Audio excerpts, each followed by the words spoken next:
So we're with Gert in the Berg River region, and Gert manages at least about 1,000 hectares of citrus, and today he's showing us his W.Murcott orchard and his pruning style, which is a Christmas tree type of pruning style.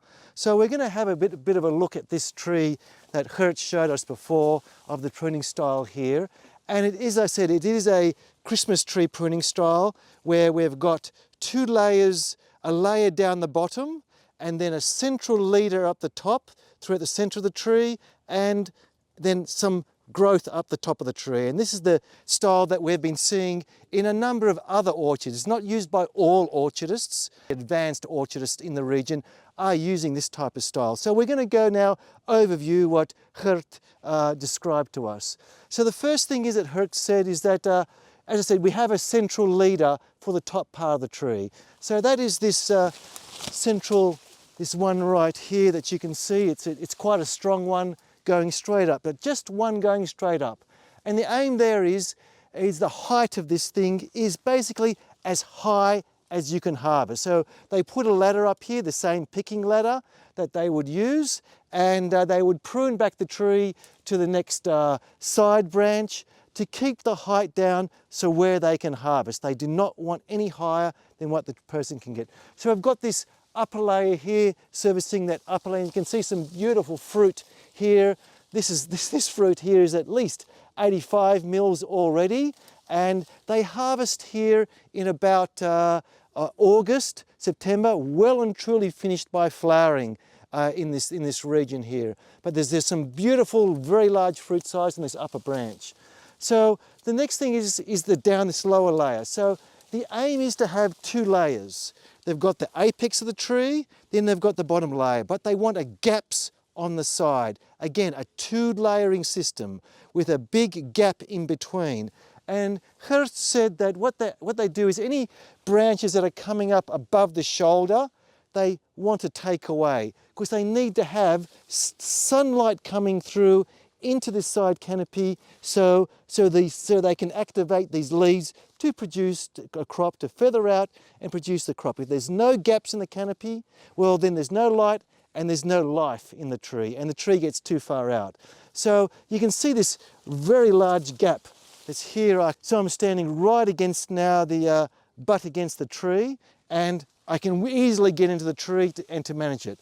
So the next thing is that some of these limbs they want to keep. So the limbs that are below shoulder height or just around that chest height, these are what I call them the money-making limbs. These are the limbs they want to keep. So you can see this branch here. It's got good feathering and it's got very nice complex branching. There's no water. I can't see very few water shoots in here that have actually regrown. So it's all good on these branches. So this one they want to keep.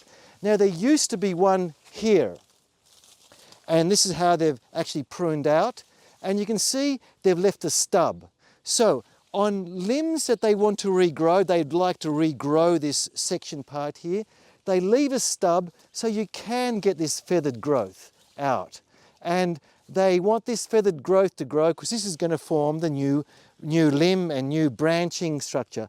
But they don't want it to come out too quickly because they want to bring the tree inside. They want to keep it continually moving closer to the core of the tree so it doesn't get too far out and cause tractor problems and other problems. And the result of that is that you'll see that there is great tractor access here. So they bring it in all the time and they want to keep it in. So what they've done here is they've actually grabbed this growth when it was about 40 centimetres tall in about December time and snapped it once. So this has now tempered the growth. The growth that was coming off it here has now been sort of partially suppressed and it's going to have side branching. Then they come back in late January, early February, and it would have resprouted. It'd be up here. They would then snap it again in that late January, early February time. Now, the shoots that then regrow from that second snapping of the branches, that will set crop. They found that in fact, if they remove it even up until the end of March, that regrowth will still produce flowers and produce a crop. Whilst in our experience, and this is where it becomes adaptation, in our experience, even things that may come out in January may not set crop in our system, and this is where we need to adapt things. But it's all interesting learning and understanding. So this is the limbs that they would like just to bring back and restart again. They leave those stubs there. Now, if the limb is still just above the shoulder height, it would cause a nuisance in this area here.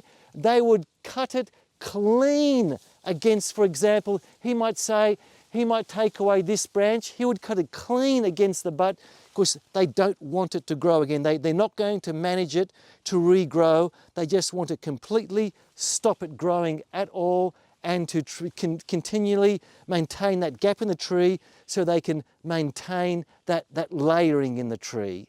So now comes the cost of this pruning. Well, what they do is they first come in straight after harvest, and as I said, harvest is in that sort of August, September time, way before flowering takes place.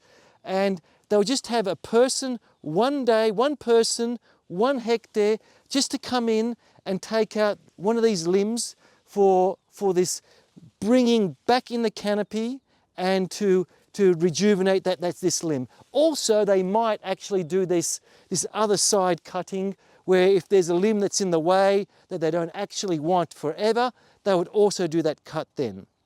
Then perhaps a month later, they would come back and trim this outer canopy. For example, you can't take out every limb out of the whole side. There'd be no tree left. So they have to leave some limbs in the side there, but the problem is that some of these limbs might be getting too far out into the row, so they have to manage it. So they come back a second time, and then they come back and might trim it to a fork or to a young branch and trim it back here. And they might trim another one back here for argument's sake.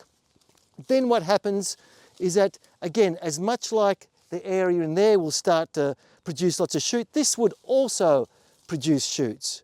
So then they come back in December and do that one and do this one and crack these outside ones and the inside ones for that shoot management regrowth that I described before. And the other interesting thing was, I said, why don't you just get that single person just to cut this inner one, this other inner limb that they might do one on either side, and also at the same time trim a little bit down the sides here. Well, they said we like to keep things nice and simple. So we've got one person, they just come in, they're only focused on just only doing that one job of that limb. Then, because what they want is to try and get that big cut done as quickly as soon as possible after harvest, as not to shock the tree and trying to get away from flowering as far as possible. So that's the most important one, to try and do that as quick as possible after harvest.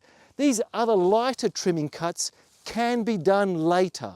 So that's where they're saying if they gave the guy, two jobs at once, well, maybe he can only get through a third of the orchard in the time they want, rather than now the whole orchard can be done very quickly, those big cuts, as soon after harvest, to try and sort of get far away as possible from that period.